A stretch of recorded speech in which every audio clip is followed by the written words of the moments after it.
hitako ny teninao ka nohaniko, hitako ny teninao ka nohaniko. Famerenana ny lesona sekoly sabata ho an'ny lehibe arahinao eto amin'ny Hope Fire Radio miaraka amin'ny imprimerie adventiste. Hitako ny teninao ka nohaniko, hitako ny teninao ka nohaniko.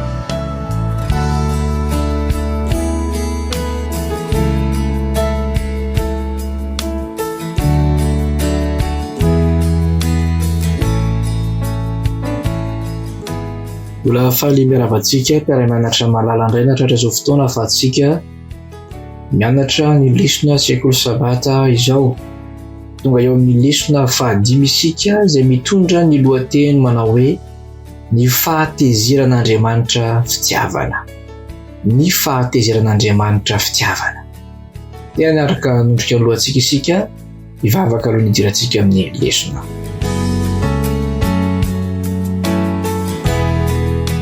Andriamanitra tomponay masina sy tsara indrindra any an-danitro, saotra sy midera ary mankalaza ny aranao zahay noho ny fitiavanao sy ny famindramponao. Ianao fotoana ahafahanay mandinika ny teninao. Nitoera atao anatinay ny fanahinao ary aoka izany fanahy izany mba hitaritaranay mandrakariva ary ny lesona rehetra izay hoenonay dia mba andraisanay lesona ho ampiarinay eo amin'ny fiainanay. Amin'ny anaran'i Jesosy. Amen.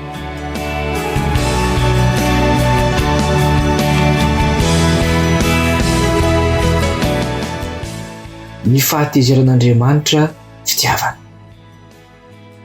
Ny andininy natao tadidy moa nandritry ny herinandro dia ilay voalaza ao amin'ny Salamo fa 7:70, ny andininy fa 8:30, Salamo fa 8:70, ny andininy fa 8:30. Nefa Andriamanitra kosa be famindram-po dia mamela heloka ka tsy mandringana eny, matsindry fo tokoa izy ka tsy nofoaziny avokoa ny fahavinirany. Anisan'ny manelingelina ny maro ny mieritreritra ny momba ny fahatezeran'Andriamanitra na dia asongadina matetika aza ny famindram-pony. Mihevitra mantsy ny olona sasany fa izany Andriamanitra izany dia tsy tokony haneho fahatezerana mihitsy. Izao anefany diso izany fiheveran'izany, fa noho ny fitiavan'Andriamanitra mihitsy no mahatonga ny fahatezerany. Ao indray ireo olona milaza fa ao amin'ny testamenta taloha dia maneho ny fahatezeran'Andriamanitra hoe Andriamanitra feno fahatezerana, fa ny testamenta vaovao kosa dia Andriamanitra fitiavana no hitany. Kanefa Andriamanitra dia iray ihany sa tsy izany hoy ianareo? Iray ihany Andriamanitra na ao amin'ny testamenta vaovao na ao amin'ny testamenta taloha, tsy miova Andriamanitra. Ny tena mahatezitra an'Andriamanitra dia ny ratsy satria fitiavana izy. Ao amin'ny testamenta vaovao dia nahita an Jesosy ihany koa isika izay tezitra manokana manoloana ny faharatsiana. Ary mampianatra antsika ny testamenta vaovao ny mahamarina sy maharadrariny ny fahatezeran'Andriamanitra. Ny fahatezeran'Andriamanitra dia fihetsika ifean'ny fahamarinana izay asetriny ho fanoherana ny faharatsiana sy ny tsirariny. Ny tanjon'Andriamanitra mantsy dia izay ahasoa antsika, izay ny zavatra kendreny. Hitantsika amin'ny lesona Alahady fa manome alahelo an'Andriamanitra ny faharatsiana.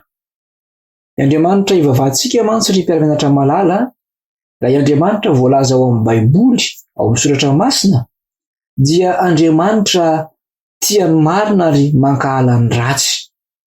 Izany toetra n'Andriamanitra izany dia manetsika lalina ny fihetsem-pony, ny fahotana sy ny faharatsiana izay mampahory sy mampijaly ny olona ary sarotiny ary sarom-piaro amin'ny olona Andriamanitra. Na dia rehefa ny ratsy ataon'olona ihany aza no mahavoa azy. Tena alan'Andriamanitra ny ratsy, satria ny antony dia izao, mampahory loatra ny voariny mandrakariva izany. Araka ny tantara ao amin'ny Baiboly dia miantso matetika ny fahatezeran'Andriamanitra ny vahoakany, ary io ilay antsoin'ireo mpandinika amin'ny Baiboly hoe tsingerin'ny fikomena. Toy izao ny fandehan'izany. Voalohany mikomy amin'Andriamanitra ny olona ary manao ratsy izy. Indraindray aza dia zava-doza mahatsiravina ny ataony, toy ny hoe fanaovana sorona zazakely na fahavetavetana hafa izay eo mason'Andriamanitra mihitsy.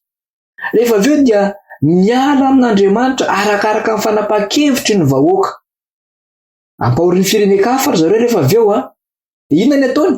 Mitalao fahafahana amin'Andriamanitra indray. De noho ny mahafitiavana an'Andriamanitra de mamonjy azy ireo Andriamanitra.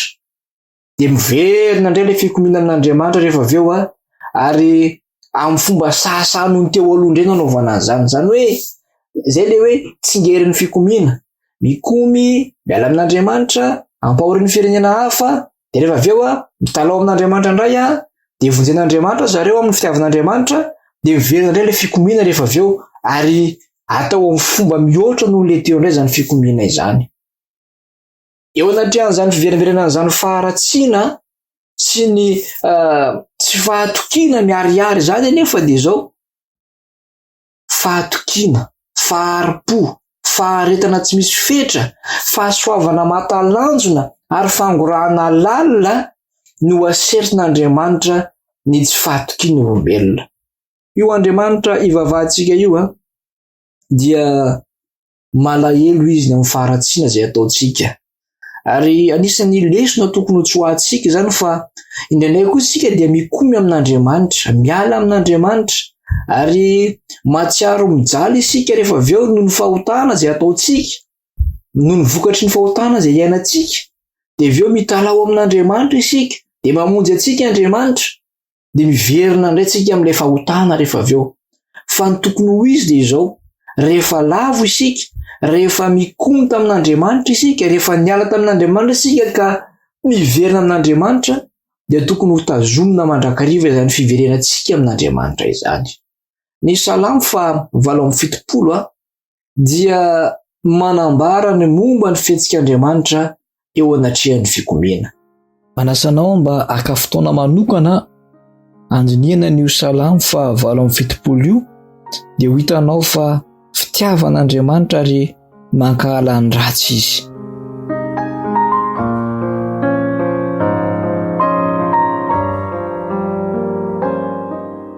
Malainy kotezitra Andriamanitra. Izay indray no lohateny ny lesona alatsinainy. Andriamanitra dia fitiavana ary ny zavatra matezitra azy indrindra araka ny hitantsika teo aloha dia ny ratsy izany. Manana toetra manokana izy, be fiantra, be fahasoavana. Nisy mihitsy aza ao amin'ny Baiboly mpaminany anankiray izay nanome tsiny an'Andriamanitra satria maharo-po sady be famindram-po loatra izy. Tsy iza moa izany fa i Jona. Anenge jerentsika ny Jona 3:1 ka hatramin'ny 4. Jona 3:1 hatramin'ny 4. Fa tsy sitraky Jona indrindra izany ka nirehitra ny fahatezerany. Dia nivavaka tamin'i Jehovah izy ka nanao hoe: mifona aho, Jehovah, tsy izao ihany va no efa nolazaiko fony ao mbola tany amin'ny taniko? Fa andrao isy toy izao no nandosirako an'i Tarsisy satria fantatro fa ianao ny Andriamanitra mamindra fo sy mianatra, maharo-po sady be famindram-po ary manena ny amin'ny loza. Ko mifona aho ankehitriny, Jehovah, esory ny aiko, fa aleoko ho faty toy izay ho velona. Fa ho Jehovah, moa mety va izao firehetry ny fahatezeranao izao? Ry mpiara-mianatra malala, manambara zavatra roa lehibe ny fihetsiky Jona teo anatrehan'ny famindram-pon'Andriamanitra. Ny voalohany dia maneho ny hamafinofony Jona izany, satria alany loatra ireo Asiriana ireo noho ny nataony tamin'ny Israely, hany ka tsy tiany hamindra fo amin'izy ireo Andriamanitra. Lesona lehibe ho antsika izany satria mila mitandrina isika tsy hanana toetra tahaka an'i Jona, na mitombona toy inona aza ny mety ho hevitra heverana fa mety zany. Izay rehetra nandray fahasoavana avy amin'Andriamanitra dia tokony hatsapa mihoatra noho ny hafa rehetra, fa io fahasoavan'Andriamanitra io dia mendrika atolotra ho an'ny olona na tsy mendrika aza izy. Ary isika satria mandray fahasoavana dia tokony hizara fahasoavana ho an'ny hafa ihany koa. Ny lesona faharoa izay azo tsoahana tao anatin'ny fihetsiky Jona dia izao: manamafy fa toetra fototra ananan'Andriamanitra ny famindram-po sy ny fahasoavana. Diso fantatry Jona loatra anke ny famindram-pon'Andriamanitra. Hitantsika zany teo amin'ilay vakiteny teo amin'ny Jona 4:12 fa namindry mihitsy izy hoe Andriamanitra dia mamindra fo sy miantra, mahari-po sady be famindram-po. Ary fantatra Jona tsara fa hanenina ny amin'ny loza nokasainy ahatra amin'ny Ninive Andriamanitra. Manana toetra malaky tezitra ny olombelona fa tsy mba toy izany kosa Andriamanitra. Izy dia feno faharetana, fahari-po, ary izao mandrotsaka maimaipoana ny fahasoavana manana mbiampy amin'olona rehetra izy. Saingy, averiko ihany, saingy tsy manamarina ny fahotana na manampy maso manoloana ny tsy fahamarinana io Andriamanitra io. Nafoy ny ainy isolo antsika teo amin'ny fijaliana ho fanavotana antsika Andriamanitra. Romana 3:3-5:20 sy ny 4:20. Izay nasehon'Andriamanitra tamin'ny rany ho fanavotana amin'ny finoana, hanehoana ny fahamarinany amin'ny tsy nahamarin'Andriamanitra ny fahotana lasa tamin'ny nandeferany, mba hanehoana ny fahamarinany ankehitriny mba ho marina izy sady hamarinina izay manana finoana an Jesosy. Hitantsika ny fitiavan'Andriamanitra. Tsy vitany hoe mahari-po be famindram-po izy fa mbola nanavitra antsika ihany koa ary manamarina antsika izy noho ny raha Kristy teo amin'ny fijaliana. Andriamanitra fitiavana, Andriamanitra izay malaingo tezitra, Andriamanitra izay maka ala fahotana fa tia ny mpanota. Izany ilay Andriamanitra ivavahantsika ry namako.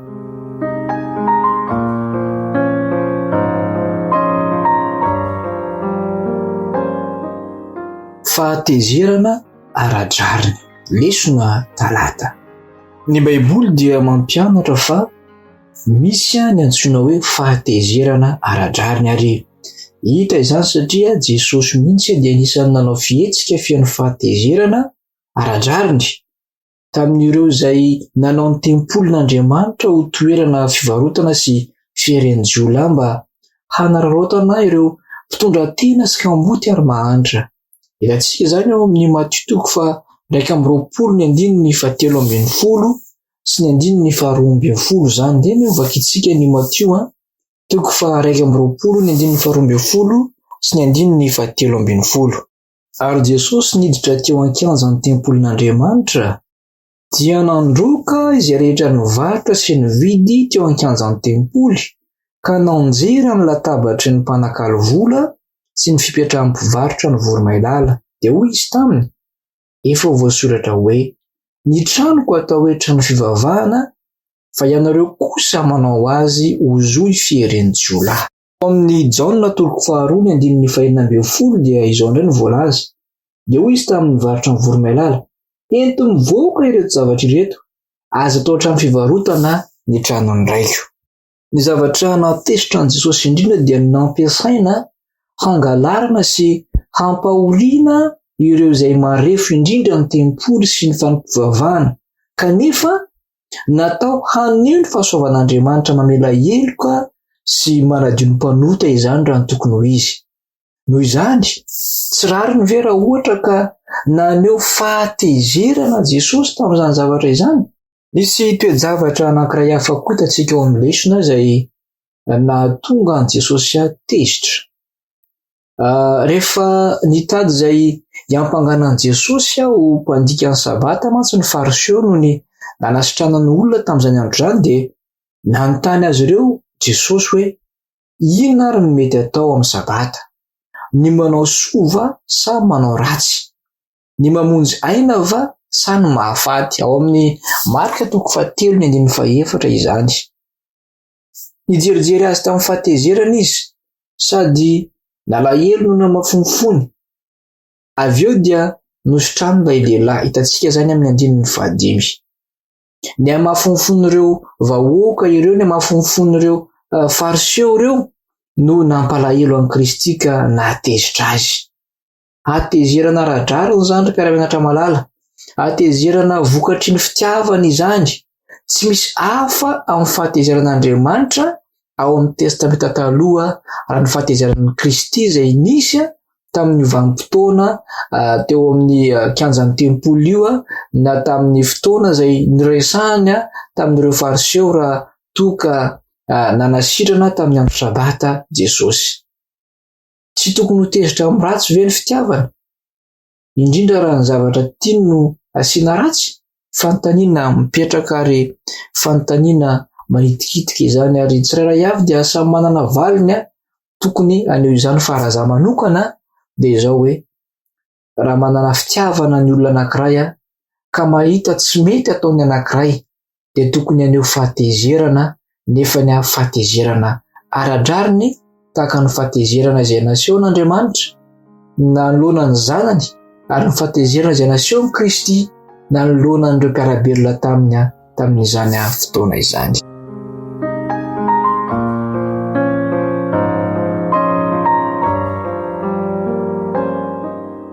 Anisan'ny zavatra izay tsy sitrak'Andriamanitra ny mampahory ny olona. Lesona alarobia indray no ahitantsika an'izany. Rehefa jerena ny Baiboly dia hitantsika fa mihetsi-po matetika Andriamanitra manoloana ireo vahoaka izay mijaly sy ory, ary mifanaraka amin'izany ny fahatezerany amin'ireo izay mampijaly na ireo izay mampahory izany vahoakany izany. Andriamanitra dia tsy ho tezitra mihitsy raha toa ka tsy misy ny ratsy. Izany hoe ny fanaovan-dratsy sy ny fanimbanany voary izay noforoniny, ireo no tena mahatezitra n'Andriamanitra indrindra.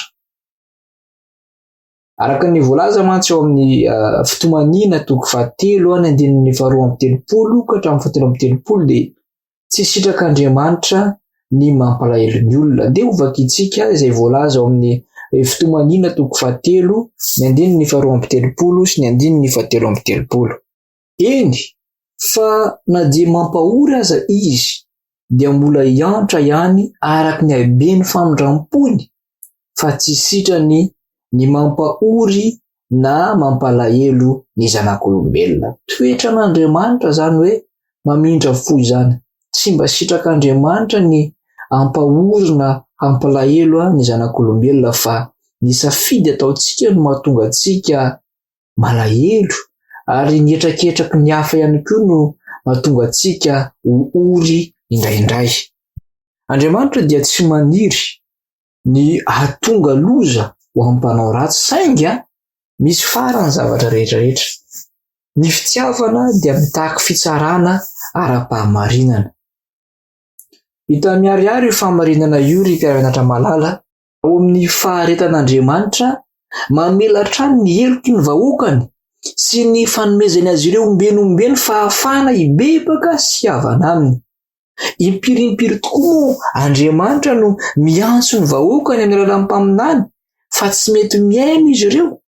Araka ny voalaza ao amin'ny Ezra toko 5 rehefa nanao izay mahatezitra Andriamanitra mandrakariva ny vahoaka sady tsy mibebaka, no ny farany dia niala Andriamanitra ary natolony eo amin'ny tanan'ny Nebokadnezara mpanjakan'ny Babilôna ny vahoaka Israely. Hitantsika nefa fa nandefitra Andriamanitra mandra-pahatonga ny fotoana izay tsy nisy nahavonjy azy intsony. Ary hitantsika ny tantara fa tateo aoriana dia namely ny Babilôniana Andriamanitra noho ny fanombana tafahoatra nataony tamin'ny Joda. Maro amin'ireo fitsarana nataon'Andriamanitra no voalaza ny soratra masina fa fanoran'Andriamanitra ny vahoaka eo an-tanany fahavalony. Izany dia mifanaraka indrindra ny amin'ny fanapa-kevitry ny vahoaka mandao an'Andriamanitra sy manompo Andriamanikafa. Ny fahatezeran'Andriamanitra tokoa mantsy amin'ny ratsy izay hiafara amin'ny famongorana tanteraka ny faharatsiana mba tsy hisy intsony, dia izao vokatry ny fitiavany antsika rehetra izany. Vokatry ny fitsonjovany izay mahasoa izao tontolo rehetra izao izany. Izao ary, raha ohatra ka Andriamanitra ivavahantsika ary Andriamanitra manam-paharetana Andriamanitra maro-po, Andriamanitra malainko tezitra, ary Andriamanitra tsy tia mampahory ny olona. Dia isika tokony hanao inona izany? Tokony mankatahaka isika izany toetra n'Andriamanitra izany, fa toetra mendrika alaitahaka mihitsy izany, ary azosika tanterahana eo ambany fahasoavana rehefa manaiky ho tarehin'ny fanahy masina isika ry mpiara-mianatra namako.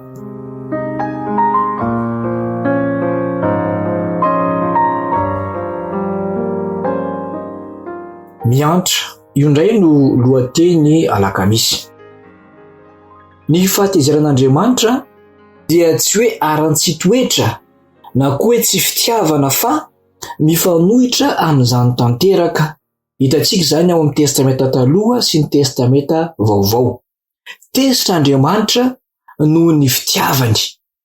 Ny fifanoherana lehibe eo amin'ny faharatsiana mamoetra sy ny fahasaran'Andriamanitra madio sy be voninahitra no mahatonga izany ry namako. Arak'izany dia izao, eo amin'Andriamanitra ny fitiavana no lehibe indrindra fa tsy ny fahatezerana. Avy ny fotoana ka io fihetsika maneho fitiavana lehibe indrindra ataon'Andriamanitra amin'ny famongorana tanteraka ny faharatsiana dia hamarana hatreo koa ny fahatezerany. Tsy hiverina intsony mantsy ny ratsy na ny tsy fahamarinana rehefa tonga izay fotoana izay. Ny fahasambarana mandrakizay sy ny fahamarinana ao anatin'ny fifandraisam-pitiavana tonga lafatra, izay no anjaka mandrakizay, ary tsy hisy intsony amin'izay fotoana izay ny fahatezeran'Andriamanitra. Raha mamaky ny Baiboly isika dia mahita fa manao valifaty ho an'ireo izay manao ratsy Andriamanitra, ary raisin'olona ho fisehoan'ny fahatezeran'Andriamanitra izany. Zao anefany manana zo hanao fitsaran'Andriamanitra araka ny soratra masina, ary isaky ny manao izany izy dia izao ampahamarinana tanteraka no anatanterahany an'izany. Mazava ny voalaza ao amin'ny testamenta taloha sy ny testamenta vaovao fa Andriamanitra ny fahamaliana Andriamanitra. Inona no voalaza ao amin'ny Romana 12:7. Ny apôstôly Paoly dia nanambara toy izao ny vaky ny teny: ry malala, aza mamaly ratsy fa omeo lalana ny fahatezerana, fa voasoratra hoe ay ny fahamaliana, izao no amaly hoy Jehova. Amin'ny farany dia ampihatra ny fitsarany amin'ny ratsy sy ny tsy marin'Andriamanitra. Kanefa io Andriamanitra io dia nanome vahaolana ho an'izy rehetra mino azy, izay mino amin'ny Kristy izany, ho tompo sy mpamonjy azy ireo. Ho antsika ihany koa izany dia omen'Andriamanitra vahaolana satria isika mino an'i Kristy. Iza moa i Kristy? Izy ilay mpanafaka antsika amin'ny fahatezerana ho avy. Hitantsika izany teny izany ao amin'ny Tesalonianina 1:2-9. Ny drafitr'Andriamanitra ho antsika dia izao: Andriamanitra tsy nanendry antsika ho amin'ny fahatezerana, fa mba hahazo famonjena amin'ny alalan'i Jesosy Kristy tompontsika. Tesalonianina 1:5-7. Ekena fa misy tokoa ry mpiara-mianatra malala ny fahatezeran'Andriamanitra. Ekena fa mety tezitra Andriamanitra, saingy noho ny fahasoavan'i Kristy dia izao afaka amin'izany fahatezerana izany izay rehetra mino an Jesosy. Ny famonjena nataon'i Kristy, ny sorona izay nataon'i Kristy no any lalana tokana anafaka antsika ho amin'ny fahatezeran'Andriamanitra.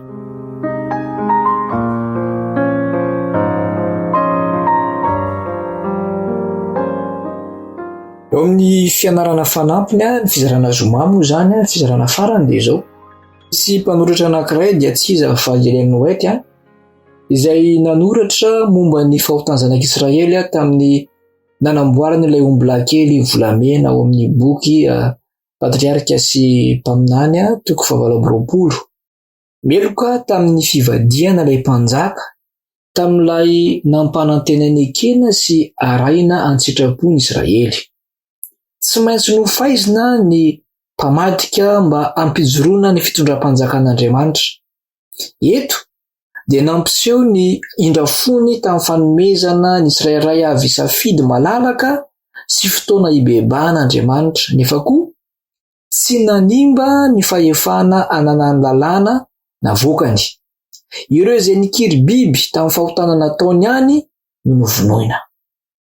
Nilaina mihitsy ny amaizana io fandikan-dalàna io mba hanehoana amin'ny firenena manodidina azy ny tsy fankasitran'Andriamanitra ny fanompoan-tsampy.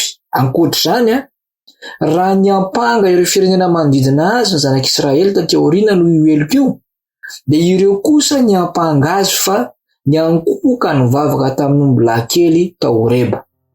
Dia tsarony amin'ny alalan'io zava-miseho io ny anjara matsiravina na azo ny mpamadika lalàna, ary anapirofo amin'izany fa tsy mankasitrahana akory na azo na lantsiny io eloka io. Mifandanja tsara nefa na ny fitiavana na ny fahamarinana nenti manao ny famaizana tao Horeba. Noho ny famindram-pony, izany hoe ny famindram-pon'Andriamanitra, dia olona anarivony no nofaizin'Andriamanitra mba tsy ahavoatery azy hamely antapitrisany aty aoriana. Olombitsy no nofaizina mba amonjena ny maro. Hitantsika izany ao amin'ny takelaka fa 113 sy ny takelaka fa 12. Andriamanitra dia Andriamanitra fitiavana, ary na dia ataoko hoe tezitra ary Andriamanitra, na dia ataoko hoe maneho an'izay famalina izay Andriamanitra, dia tsarovy fa noho ny fitiavana izany. Tsarovy fa tezitra Andriamanitra, fa rariny izany ary misy fahamarinana ao anatin'ny fahatezerana izay asehon'Andriamanitra mba anitsiana antsika, hitondrana antsika amin'ny lalana izay tokony tena hizorantsika. Tia antsika Andriamanitra, tia ny mpanota Andriamanitra, fa tsy tia ny fahotana. Andriamanitra ny momba antsika tsiraray avy, ary mirary ny soa sy ny tsara indrindra ho anao izay niaino hatramin'ny farany indray ny lesontsika anio, ka manome fotoananao amin'ny manaraka ny namanao mpiara-mianatra Patrick Rafavinyony, hiaraka nondrika ny lohantsika isika hivavaka.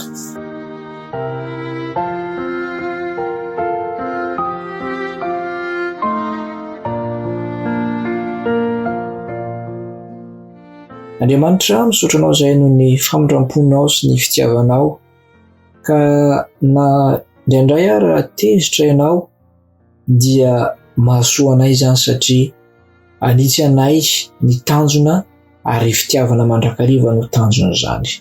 Mety iza hiaraka aminay ary miangavy izay mba hahitsinao mandrakariva, efa misy tsy mety ataonay tsy mifanaraka amin'ny sitraponao. Dia mitahihana ireo rehetra izay niano ny lesona androany momba anay ianao, ary aza mafona mahasaraka anay. Amin'ny anaran'i Jesosy no angatana izany vavaka izany. Amen.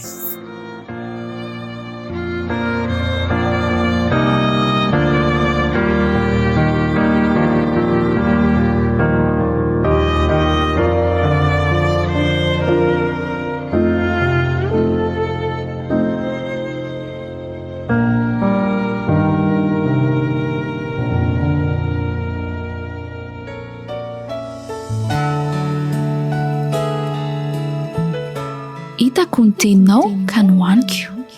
Hitako ny teninao ka nohaniko. Famerenana ny lesona sekoly sabata ho an'ny lehibe arahinao eto amin'ny Hope Fire Radio miaraka amin'ny Imprimerie Adventiste. Hitako ny teninao ka nohaniko. Hitako ny teninao ka nohaniko.